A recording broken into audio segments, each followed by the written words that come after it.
Okay, let's unpack this. When you think about the uh, the real cornerstones of classic horror, I mean, the big universal monsters, your mind probably goes straight to the icons. Oh, for sure. You're thinking Boris Karloff, you're thinking Bela Lugosi. Exactly. Dracula, Frankenstein, they're the ones everyone knows, the ones that, really set the stage for terror in the 30s. They are. But what's really fascinating and what we're going to dig into today is that while they were huge hits, they weren't really a formula.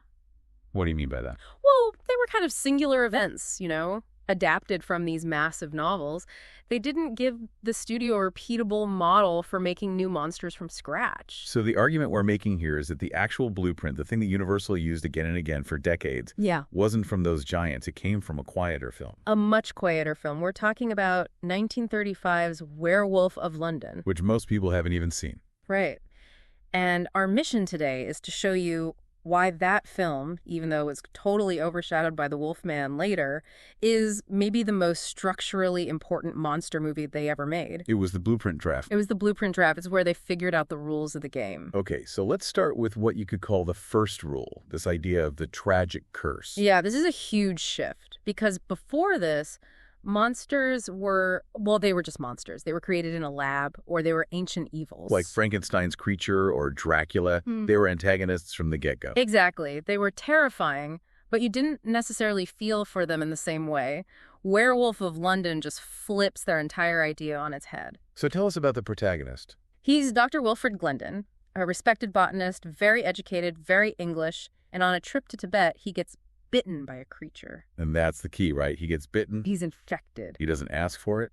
He becomes a threat to everyone he loves, completely against his will. And that simple change, that little narrative twist, turns the monster from a villain into a tragic figure.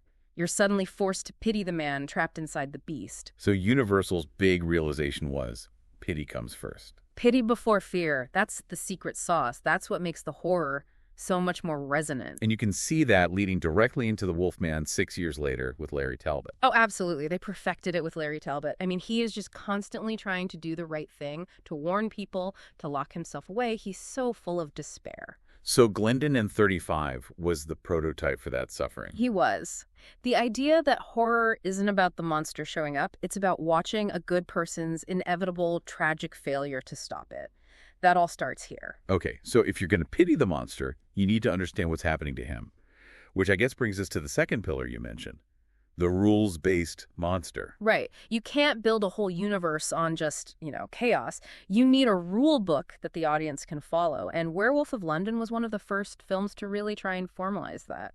And the rules they came up with were a little complicated. A little, yeah. They introduced this very specific plant. The Marifasa lupina. The Marifasa lupina. Oh, girl. A rare plant from the Himalayas that only bloomed under the full moon and was supposedly the only antidote to lycanthropy. Okay, so you've got a specific plant tied to a specific moon cycle and a cure that's also tied to that. I can see why people called it over-intellectualized. It was. It was too clunky. It felt like they were trying to solve a science problem instead of building dread. The movie has to keep stopping to explain the botany. But the core idea was sound. The core idea was revolutionary. The structure of having specific, predictable rules was the big takeaway for the studio. So how do they apply that lesson later on? They simplified. They realized the rules had to be mythic and instant. Think about Dracula. Sunlight, stakes, invitations, you get it immediately. No explanation needed. None. Or The Mummy. It's the scroll, the ritual, the rules are clean. So Werewolf of London taught them, yes, give your monsters rules, but make them simple. Make them primal. Because then the audience knows when the danger is coming. Exactly. The full moon rises, the sun sets. And, often before the characters do, that something terrible is about to happen. That's tension. So we have a tragic man, we have rules for his curse, but we also have to see the man, which leads us to the look of the monster. Let's talk about the makeup. Yeah, let's talk about the master, Jack Pierce. His design for Henry Hall in this film was, well, it was really subtle. Maybe too subtle for the time. It's not the hairy wolf-faced creature we think of. Not at all. Pierce made a very deliberate choice to emphasize the man part of Wolfman. It's a slightly longer nose, some hair, sharp teeth. But you can still clearly see Henry Hall's face underneath it all. And the eyes, especially. The eyes are critical because if you completely cover the actor, you lose the emotion, you lose the tragedy we were just talking about. By keeping the eyes visible, you can see the pain, the confusion of the man inside. Humanity is the hook. Was that just a creative choice, though? I mean, could it have been a limitation of the special effects back then? That's a fair question, and technology always plays a part. But it became a core philosophy for them. Universal learned that the less you hide the human, the more powerful the horror. And you see that in all their other designs. All of them. Look at Frankenstein's monster. Underneath all the stitches, you see Karloff's vulnerable, searching eyes. Right. Or Lon Chaney Jr. in The Wolf Man. Yes, it's hairier, but that face is still so mournful, so human. Even the Gillman from the 50s, a full rubber suit, was designed with these big, expressive eyes. So the lesson from 35 was, let the audience see the person who's suffering. Never lose sight of the human. That's how you keep the tragedy front and center. Okay, so we've got tragedy, rules, and a human face. The fourth piece of this blueprint is the setting, the outsider in polite society. This is so important because horror up to that point often happened over there, in some remote Transylvanian castle or a lost Egyptian tomb. But Dr. Glendon isn't in a castle? No, he's a respected scientist living in sophisticated modern London. The monster is walking around in a tailored suit. And that creates a totally different kind of tension. The monster isn't in a faraway land. It could be your neighbor. It's domestic paranoia instead of gothic dread. Universal learned that monsters are just scarier when they blend in. And that idea became a staple for them. An absolute staple. It's why Dracula is so terrifying. He's not just in a castle. He's infiltrating Victorian high society, charming your friends. Or the Invisible Man, using his scientific status to hide in plain sight. And of course, Larry Talbot. The whole tragedy is him trying and failing to live a normal life in his family home. Werewolf of London proved that horror is much more unsettling in the drawing room than it is in the dungeon. So if this film set up all these brilliant ideas, pity, rules, human design, modern setting, why isn't it the one we all remember? Why did Universal basically do a remake 6 years later with The Wolfman? And that, I think, is the most interesting lesson of all. The film also showed them everything that didn't work. It wasn't perfect, and they were smart enough to see the flaws in their own prototype. So what were the big flaws? Well, for one, the hero, Dr. Glendon, he wasn't very sympathetic. Really? Yeah, he's kind of arrogant, a bit cold to his wife. He treats the curse more like a scientific puzzle to be solved than, a soul-destroying tragedy. The audience's pity for him was limited. The tragedy was intellectual, not emotional. Precisely. And that connects to the other big flaw. The lore was just too complicated.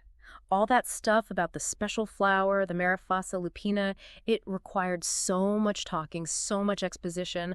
The horror kept getting put on pause for a science lesson. So they needed to streamline it. They needed to make it primal. And that's what they did with the Wolfman. They threw out the complex botany and replaced it with two simple, powerful ideas. Silver and the full moon. Things everyone already understands from folklore. Exactly. No explanation needed. The curse became a matter of pure, unavoidable fate. And they made Larry Talbot so much more vulnerable, so much more desperate for a normal life, which cranked up that pity factor to a 10. He's just this embodiment of suffering. He is. So Werewolf of London built the house, but the Wolfman decorated it perfectly. It took the raw blueprint, simplified the rules, amplified the emotion, and created the masterpiece. But that masterpiece couldn't exist without the rough draft from 1935. It's an incredible legacy for a film that so few people have seen. It basically taught Universal that monsters need to suffer, their rules need to be simple and mythic, you have to see the human inside, and the horror is always best when it's right next door. That's the formula. And it defines everything that made that cycle of films so successful and so enduring. That whole framework comes directly from the lessons they learned making and analyzing the flaws of Werewolf of London. So what does this all mean for you, the listener, as you're watching movies today? I think it raises a really interesting question. If the greatest horror isn't about the beast itself, but about the struggle against an inevitable, tragic fate, what modern stories are still using that 1935 lesson? The lesson that you have to pity the monster before you can truly fear it. That's a great point. Think about it. From troubled vampires on TV to sympathetic villains in blockbusters, that archetype of the monster as victim is everywhere. And it's still drawing on the emotional foundation that was first laid down, almost by accident, in that forgotten universal blueprint.